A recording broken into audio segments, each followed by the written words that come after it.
Et une bougie de plus pour la journaliste et ancienne présentatrice du JT de 20h, Béatrice Schoenberg. Celle qui a présenté pendant 10 ans les journaux télévisés du week-end sur France 2 fête son anniversaire. Ces dernières années, elle mène une vie discrète et sans doute oisive. Et pour cause, elle possède pas moins de 3 résidences où passer du bon temps. Née à Paris le 9 mai 1953, Béatrice Schoenberg, de son vrai nom Béatrice Szabó, est une vraie Parisienne dans l'âme.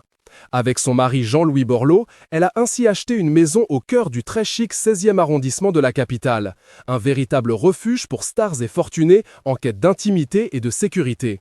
Une maison achetée pour la coquette somme de 3,9 millions d'euros, située dans le hameau Boileau, à 2 pas du Bois de Boulogne, dans l'ouest parisien, selon les informations relayées à l'époque par le magazine Paris Match, sur la base des statuts de leur société civile immobilière.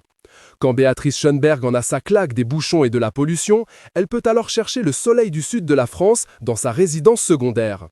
Avec Jean-Louis Borloo, l'ancienne animatrice du magazine Les 100 qui font bouger la France, a aussi acheté une villa avec piscine à Saint-Tropez, sous le statut de SCI baptisée le Mas d'Auguste. Une jolie bâtisse provençale, selon Var Matin. Le quotidien local rapportait toutefois qu'en dépit d'un permis de construire accordé par la mairie, le couple aurait fait démolir une bâtisse supplémentaire sur leur terrain, dont on ne sait pas vraiment s'il s'agissait d'une belle petite maisonnée provençale, avec de magnifiques poutres massives apparentes, une toiture avec double génoise et pas moins de 8 ouvertures sur les façades, ou d'un garage.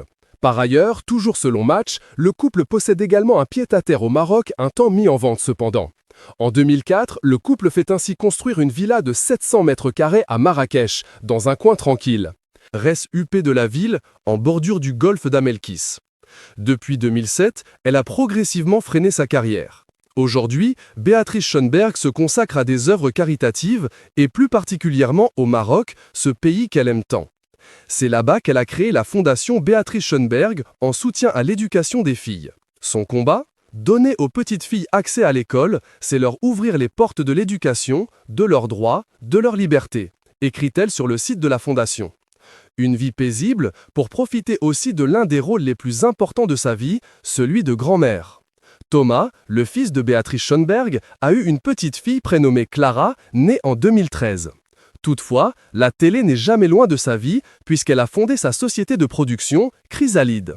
Le dernier reportage de sa société, Afghans, a été diffusé l'an dernier sur France 2.